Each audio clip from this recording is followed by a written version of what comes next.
Okay, Assalamualaikum warahmatullahi wabarakatuh. And very good day to all of you.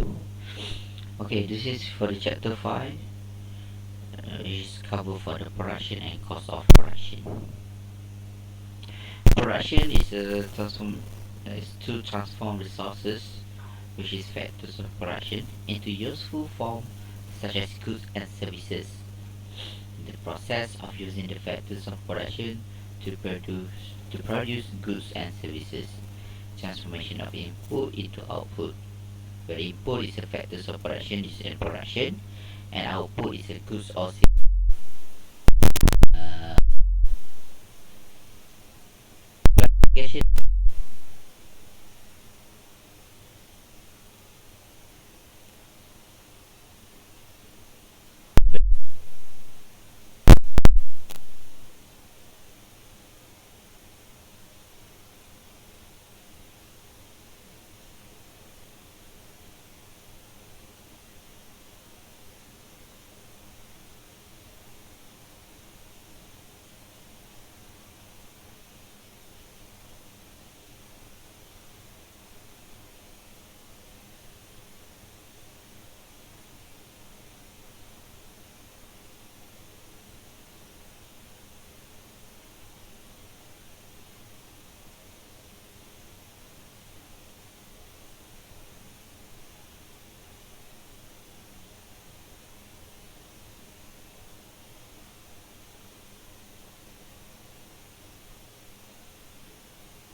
when AP reach maximum, which is intersect with the marginal product. Right. If you want to understand more, try to bring this one with the production curve. So you can know, you can compare exactly for the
tak mampu nak lah kata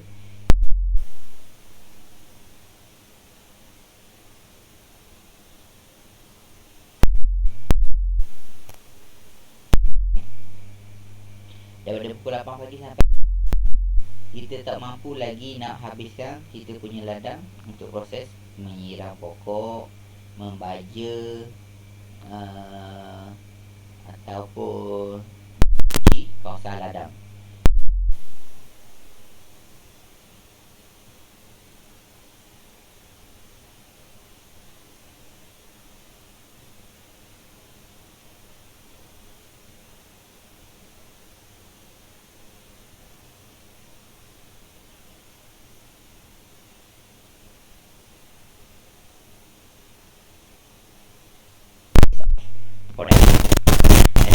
Stage 3, law of negative return is where MP of variable input is negative.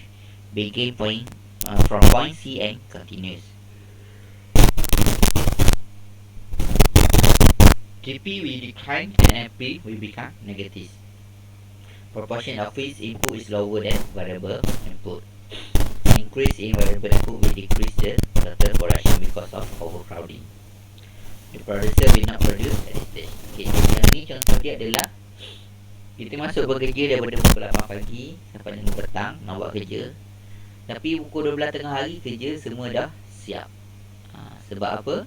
Sebab kita ada pekerja yang terlalu ramai, di mana kerja tu boleh disiapkan dalam masa sekejap. Okay.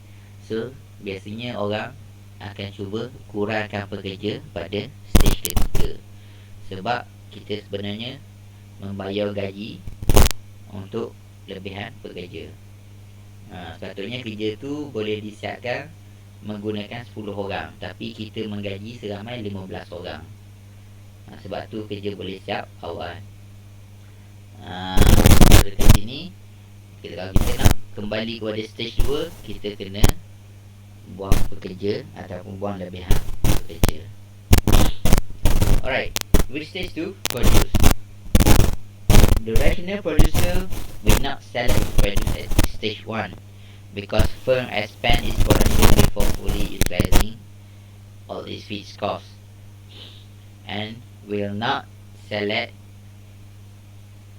to produce at stage 3 because marginal production is negative and total product is diminishing. So rational producer will select to produce at stage 2. Alright, next, law of diminishing marginal return, also known as the law of variable proportion. It shows how the output varies when the proportion of variable input to fixed input used in production varies. It explains the behavior of production function in the short run. The law of diminishing marginal return states that as more of the variable input is used while other inputs and technology are fixed, the marginal product of the variable inputs will eventually decline.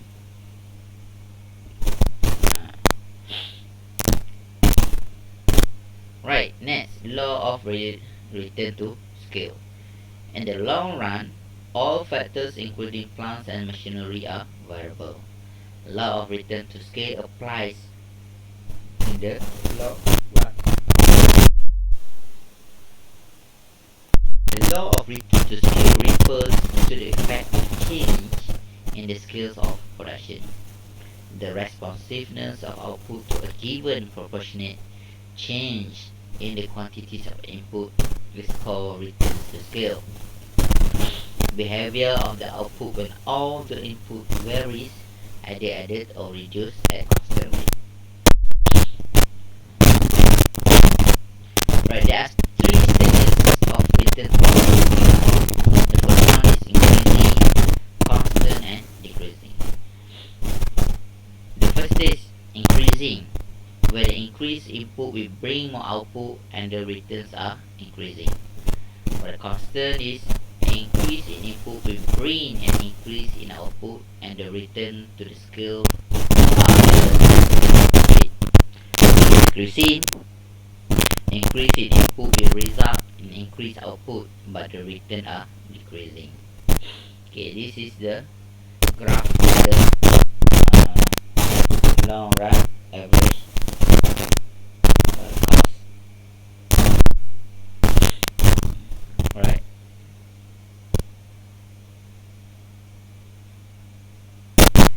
This is the first one, the increasing return to scale, constant return to scale, and also decreasing return to scale.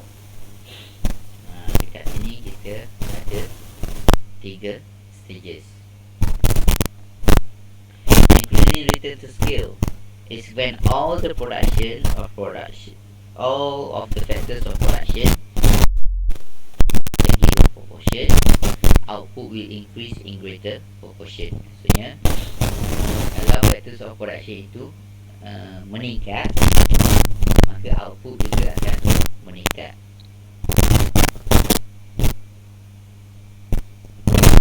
Contohnya, apabila berlaku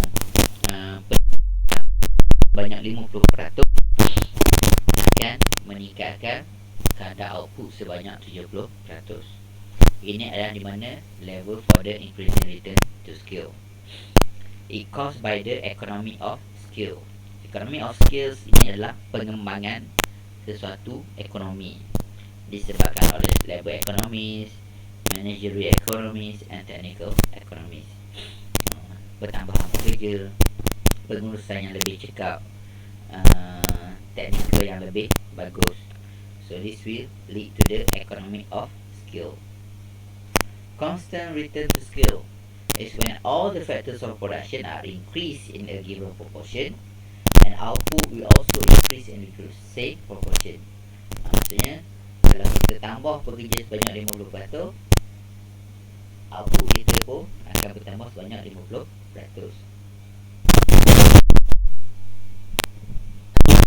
Dan peningkatan itu adalah sama. Equity return to scale berbeza dengan kedua-duanya tadi, di mana when all the factors of production are increased but the output increase at a smaller proportion. Example else, addition of labor at 50%, they only bring increases of 30% output. Walaupun tambah bekerja sebanyak 30%, tapi penambahan output adalah it can cause by the internal and external diseconomy of skill, such as labor economy, managerial problems, scarcity of raw material, communication problems. Labor diseconomy mungkin sebab tu kurang tenaga kerja yang mahir.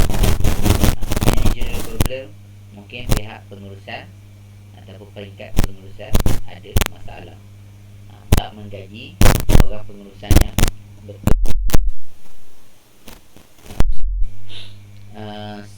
Scarcity of raw material, kekurangan bahan services. Problem ni adalah terlalu banyak saingan daripada luar. Contohnya macam terdapat ramai pengeluar sama yang menghasilkan produk yang sama. Right, type of cost. There are two types of cost, which is short run cost and long run cost. Short run cost can be divided into total fixed cost, total variable cost, and total cost. Total fixed cost is total of all costs that firm have to pay even when output is zero. Cost that is independent of output. Total fixed cost remain constant even though the output change. Fixed costs cannot be avoided or changed in the short run, such as rentals, salaries, and wages for the permanent staff. Okay, total fixed cost ni adalah kos tetap. Walaupun kita tak beroperasi, kita masih lagi perlu menanggung kos yang ni, total fixed cost. Contohnya walaupun kita tak beroperasi,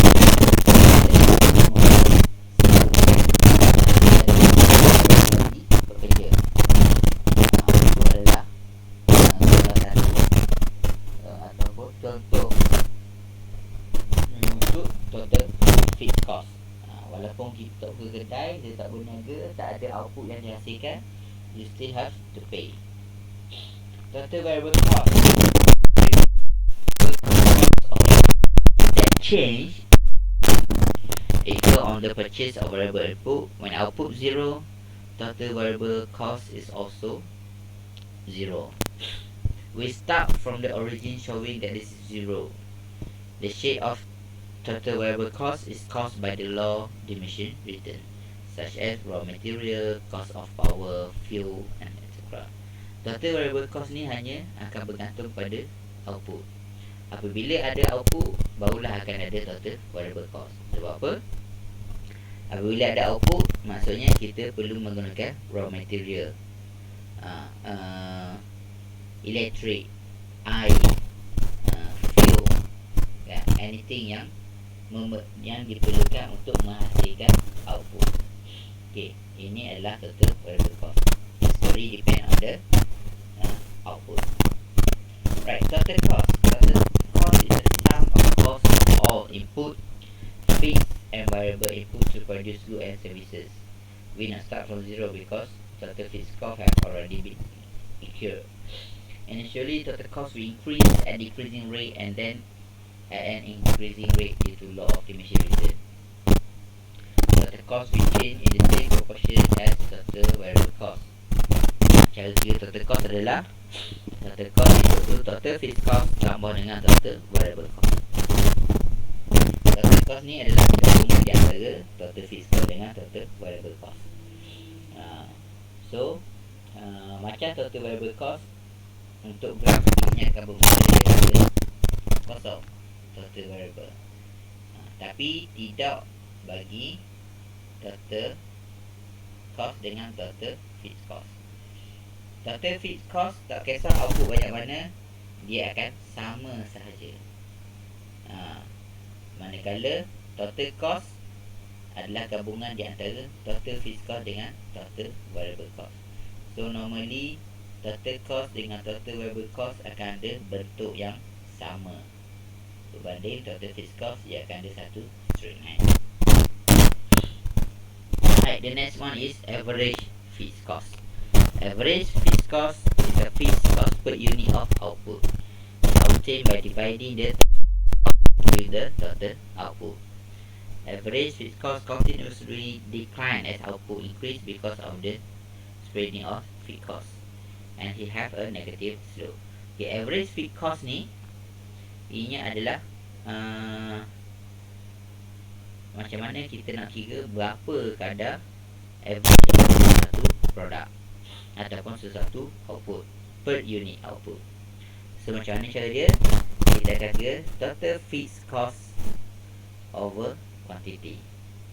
That one is for the average fixed. Itu nama dia fixed sebab kita membahagikan total fixed cost dengan quantity. Semakin tinggi output, semakin rendah lah total fixed cost. Sebab apa? Total fixed cost kita contoh output kosong, contoh kata total fixed cost kita adalah 300. Kita menghasilkan output sebanyak 300 tu, ini menghasilkan okay. So kita average pada pengeluaran kosong, average fixed cost kita adalah 300 bahagi dengan kosong. So ia akan dapat 300 no, 0. Okay, pada output 1, 300 bahagi dengan 1, average fixed cost untuk satu unit adalah 300.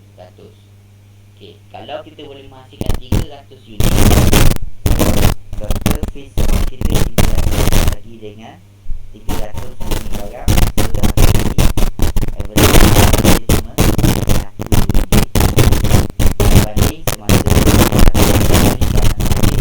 average fixed cost kita adalah banyak 300. Right, after this there is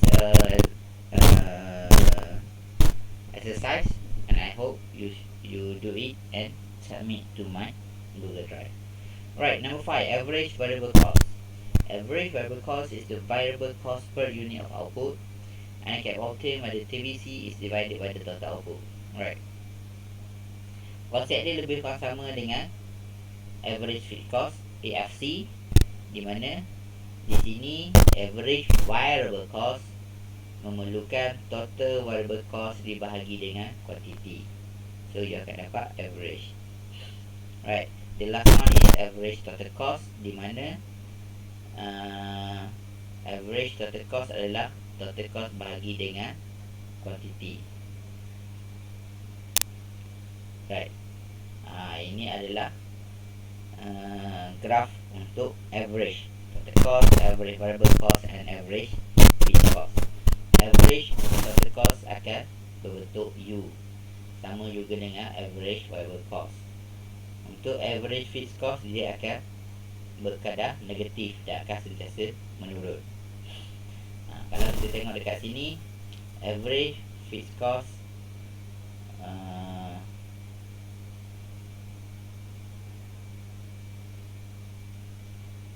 apabila average fixed cost menghampiri kosong, average variable cost akan lebih kurang sama dengan average total cost.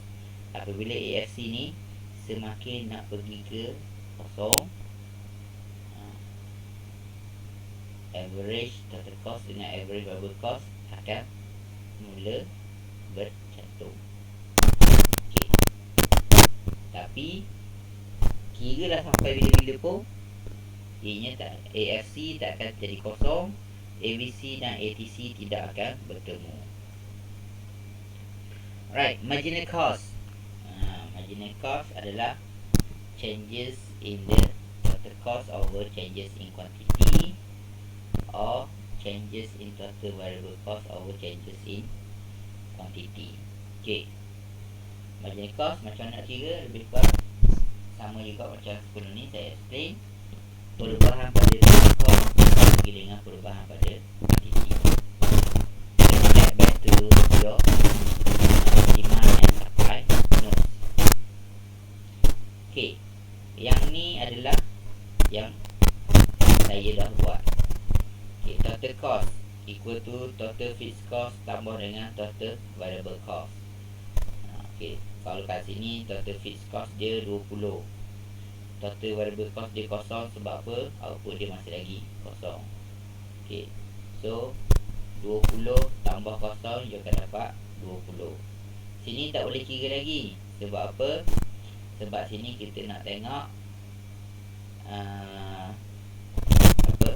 bahagi dengan kuantiti. Bahagilah kuantiti kosong, tak akan dapat jawapan. Right. Kosong sama. Sebab kita nak tengok perubahan, so kita tak boleh nak kira. Perubahan adalah pada Q2 tolak Q1 dan TC2 tolak TC1 bahagi dengan Q2 tolak Q1. Kenapa kat sini kosong? Sebab kalau sini jadi Q2, kita tak ada Q1. Right, so that's why we put blank. Okay, cuba faham, tengok macam mana AFC ni dapat. Refer balik pada dia punya calculation. Then after that try this one. Okay, TFC dah diberi, TVC dah diberi. So cari total cost dia, cari average fixed cost dia, cari average variable cost, average total cost and marginal cost. Then submit to my drive. So I think you have already 2 or 3 exercise to be submitted. Alright, average total cost curve is used as is combined in the class of the AFC and the AVC. As in the short run production, short run cost curve can also divided into 3 stages.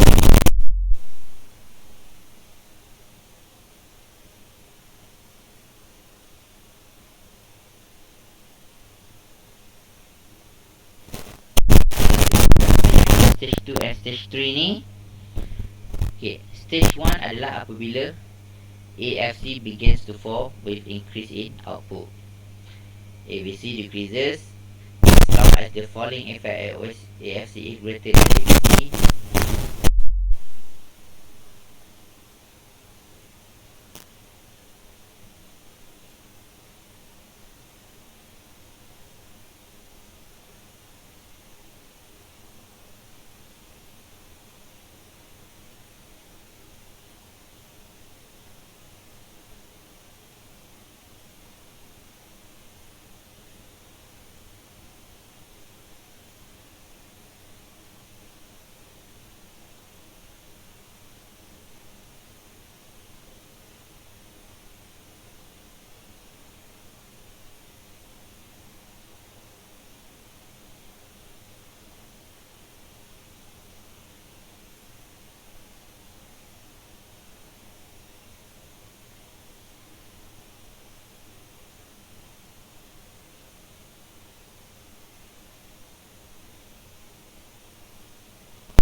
Dia dah ada kadar umur yang slow.